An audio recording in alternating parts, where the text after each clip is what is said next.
Chers amis, bonjour.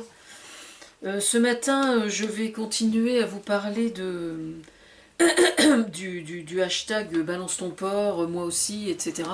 au sujet du harcèlement.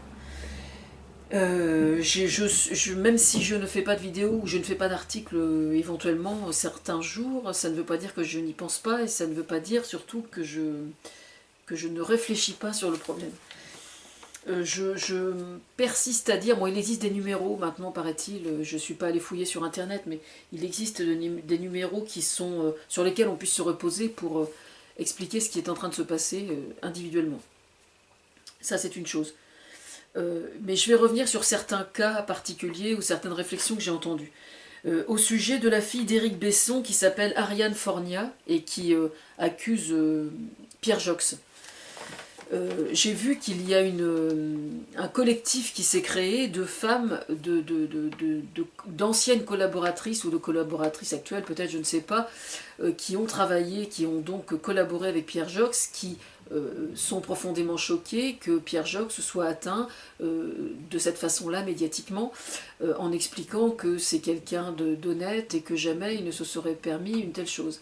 Alors il faut savoir que le fait qu'un homme se conduise de façon parfaitement correcte et respectueuse dans une sphère particulière de sa vie ne signifie absolument pas qu'il se conforme à cette éthique dans les autres sphères.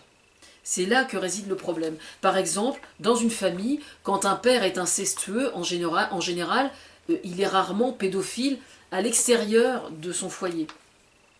Ou alors vous avez des pédophiles, par exemple, qui vont choisir leur proie à l'extérieur de chez eux et qui sont à l'intérieur de leur maison des pères absolument irréprochables. Ils sont généralement d'ailleurs particulièrement attentionnés et attentifs à leurs enfants qu'ils sont pédophiles à l'extérieur, justement.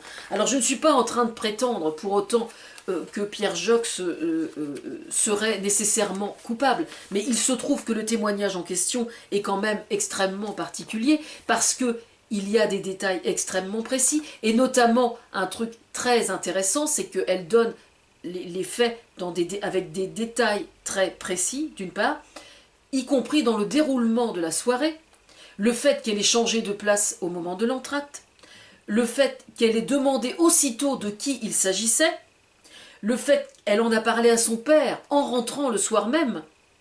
Donc je veux dire que le père peut témoigner, le chauffeur éventuellement peut témoigner, il est tout à fait probable qu'elle en ait parlé à d'autres personnes depuis qui ont témoigné. C'est intéressant d'une certaine façon d'observer comment ce cas-là est perçu, parce que justement, ça permet de mettre en évidence que pour déposer plainte pour un phénomène de harcèlement, il est extrêmement important d'avoir des témoignages et que la constance du témoignage soit bien réelle. Et pour que la constance du témoignage soit bien réelle, il faut des arguments et des arguments qui tiennent la route. C'est pour ça qu'il ne faut pas s'aventurer à porter plainte nécessairement, parce qu'en plus, je vais peut-être choquer dans ce que je dis, mais je le pense vraiment, et puis les faits sont là. Et il peut arriver qu'en cas de harcèlement, la meilleure défense ne soit pas nécessairement de porter plainte, aussi étrange que ça puisse paraître. C'est nécessaire sur le plan sociétal, parce que un homme parce qu'il y a plusieurs types en fait de harceleurs. Vous avez des gens qui vont je ne dis pas que c'est le cas parce que je ne suis pas juge, mais le cas de Pierre Jox peut parfaitement être justement emblématique de quelqu'un qui cloisonne parfaitement. C'est-à-dire qu'une soirée à l'opéra avec sa femme à gauche et ploter les cuisses d'une petite jeune à sa droite, peut-être que lui, ça l'aurait absolument pas choqué. Et je pense qu'il y a plein d'hommes que ça choquerait absolument pas et qui sont absolument irréprochables dans le cadre de la famille et dans le cadre professionnel. L'un n'empêche pas l'autre. Je veux dire, par définition, un pervers manipulateur, justement, il sait parfaitement, parce que ce sont des pervers manipulateurs en général, ils savent parfaitement cloisonner, justement, afin de se protéger. On est d'autant plus soucieux de l'image de respectabilité que l'on cherche à soigner et à donner qu'on sait que dans une autre sphère, justement, on est très loin d'être blanc sous le ventre. Alors, c'est pour ça que c'est interpellant. Par contre, il y a une chose qui est vraie, c'est que sur le plan juridique, là où il importe de porter plainte, oui, c'est au sujet de l'environnement de ce monsieur, enfin, ou de cette femme, quand ça se produit, parce qu'il y a des femmes aussi qui harcèlent quelquefois, ce sont des prédateurs quand même. Donc à partir du moment où ce sont des prédateurs, il y a des gens à protéger. Moi je vais vous donner un exemple. Quand moi j'avais pété les plombs il y a 17 ans maintenant, j'avais donc entamé une psychothérapie, et puis un beau matin, je dis à Thomas, je dis bon, enfin je ne sais pas si je lui ai dit, je crois que j'avais fait en fait. Alors mon psy était complètement sur le cul, j'ai pris un bloc de papier à lettres, et puis j'ai dit voilà, je m'appelle un tel, je suis né tel jour, j'habite à tel endroit, mes parents habitent à tel endroit, enfin je veux dire on est du canton quoi. J'ai expliqué très exactement quand mon agresseur m'avait agressé, m'avait violé, parce que c'est quand même à partir du moment où il y a pénétration de quelque chose dans une partie quelconque du corps d'un enfant ou du corps d'une personne, ça s'appelle un viol. Que ce soit un pénis, que ce soit une langue, que ce soit un stylo, que ce soit un objet, que ce soit un outil, que ce soit n'importe quoi, ça s'appelle un viol. C'est la définition juridique du viol, l'intrusion de quelque chose dans quelque chose qui ne nous appartient pas et qu'on considère comme un objet. C'est ça la définition du viol. Bon. Fermer la parenthèse, justement, comme disait François Morel tout à l'heure. Bon, toujours est-il que moi, ce que j'ai vu, bon, moi, de toute façon, c'était grillé, parce que il y avait la prescription, donc je pouvais absolument pas porter plainte. Lui, il filait de jours heureux à la maison de retraite de Barentin. Mon magnétiseur m'avait dit, il faut absolument que vous fassiez tout pour ne jamais le croiser. Parce qu'il me dit, à chaque fois, ça va réveiller, donc il faut pas que vous le croisiez. Et donc, chose que j'ai respectée, bien évidemment.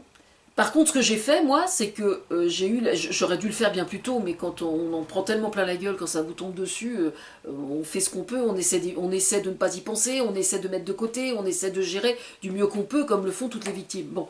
Et parmi cette façon de gérer, moi, je n'avais pas pensé à ça. Au fait que je sais qu'il y a eu d'autres filles de mon âge dans le milieu agricole qui ont été victimes de cet homme-là. Je le sais. Bon, je sais même qui, pour certaines. Bon, mais toujours est-il que d'un seul coup j'ai pris conscience, je suis allée à la maison des victimes du tribunal de grande instance de Rouen, et donc j'avais vu un avocat, etc. Donc ils m'ont expliqué que j'avais fait exactement ce qu'il fallait, que je me faisais suivre par un psychologue, mais que pour porter plainte, on ne pouvait plus rien faire. Bon. C'était une chose entendue. J'étais obligée de faire avec, donc du coup je me suis réparée toute seule comme j'ai pu, voilà, et je n'ai jamais pu compter sur la justice pour pouvoir obtenir réparation. C'était pas une mauvaise volonté de la part de la justice, c'est que la loi a été faite comme ça. Et elle est encore faite comme ça en partie pour l'instant jusqu'alors. Toujours est-il que, bon, il y a eu un allongement de la loi, de la durée de prescription, de la durée pendant laquelle on peut porter plainte, justement, et cette durée va être allongée. Moi, je voudrais qu'elle soit supprimée entièrement, mais bon, ça c'est un autre problème. Donc, ce que j'ai fait, c'est que j'ai pris un bloc de papier à lettres, et j'ai pensé, d'un seul coup, j'ai réalisé que, là où il était, même à la maison de retraite, quand il sortait, parce qu'il est décédé maintenant, quand il sortait, absolument rien ni personne ne pouvait l'empêcher de recommencer. Personne. Il pouvait très bien choper un gamin n'importe où et puis continuer. Puis là, je me suis dit, mais attends, c'est dingue, quoi. Qu'est-ce que je peux faire contre ça? Donc j'ai pris un bloc de papier à lettres et puis j'ai expliqué ce qui m'est arrivé. Et j'ai dit, voilà, il s'agit de un tel, il s'appelait Jacques Jolivet. Maintenant, il est mort de toute façon. Bon, il s'appelait Jacques Jolivet, et donc j'ai expliqué. J'ai envoyé une lettre recommandée à la gendarmerie de Barentin à l'époque, et puis la même lettre recommandée à la maison de retraite où il séjournait. Je leur ai expliqué, je leur ai dit, moi, je peux pas porter plainte parce qu'il y a prescription. Par contre, vous êtes entièrement responsable de ce qu'il peut faire éventuellement à une autre victime. Donc moi je vous demande de lui interdire de sortir ou de contrôler la totalité de ses sorties, et si jamais il y a un gamin dans le canton qui se fait violer et que c'est lui le violeur, vous serez entièrement responsable. Voilà. En fait, c'est sous cet angle-là, c'est important effectivement que la plainte soit déposée et de faire quelque chose. Parce que par définition, un pédophile, si personne ne l'arrête, alors parce que je suis pas, comment dire, je sais qu'il y a des psychiatres qui travaillent aujourd'hui on peut dire, la réhabilitation de certains pédophiles. Oui, je parle bien de réhabilitation, je sais, j'imagine très bien que ça doit choquer. Mais il faut savoir que sur 10 pédophiles, il y a tous les cas, tous les profils psychologiques existent. Vous avez le pédophile occasionnel qui, parce qu'il est parti en vacances en Thaïlande ou je ne sais où, va bondir sur l'opportunité. Il n'a jamais touché un enfant et une fois qu'il sera rentré chez lui, il ne va jamais retoucher un enfant en France. Ça ne veut pas dire qu'il ne doit pas être poursuivi, mais je veux dire par là qu'il n'y a pas nécessairement un profil de dépendance par rapport à la pédophilie. J'ai lu ça dans le livre que je suis en train de lire en ce moment.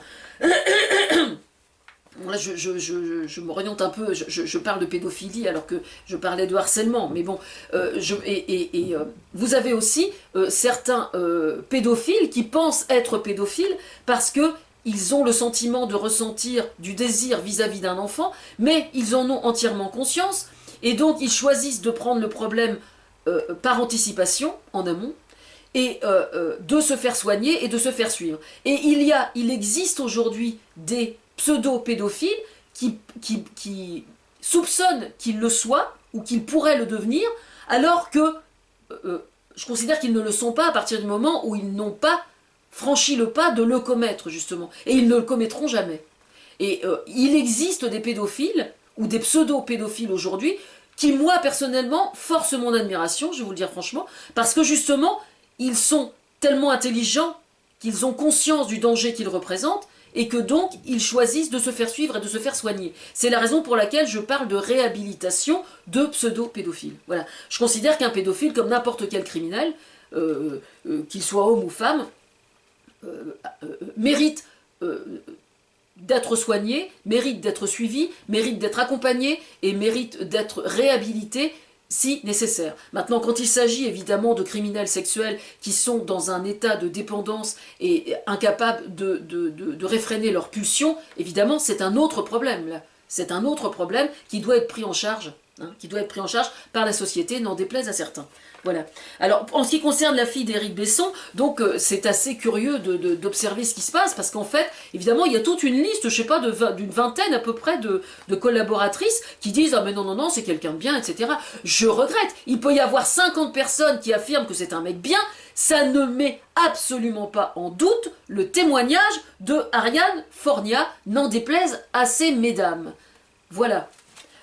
C'est complètement ridicule. Ça ne remet pas en cause du tout le témoignage, parce que visiblement, il y a effectivement des témoignages de son côté, et des révélations qui ont été faites dans la sphère privée de cette jeune fille. Donc, il y a aussi, je considère que ces témoignages valent au moins autant que les témoignages de cette liste de ces femmes-là. Alors, elles disent, il doit y avoir confusion sur l'homme. Mais le problème, c'est que la nana, elle était tellement en état de choc que la première chose... Elle a fait une chose très intelligente sur le coup, parce qu'évidemment le mec il était assis à côté, donc elle a dû se dire, dans un premier temps elle savait pas qui c'était, et puis c'est vrai que de profil après tout on peut effectivement se tromper, et elle est allée demander vérification aussitôt en sortant, donc il y a quand même quelque chose là, il y a quelque chose de vraiment pas clair, effectivement, n'en déplaise à Monsieur Jox, et qu'il soit mitterrandien, j'en ai rien à foutre, personnellement, rien à foutre.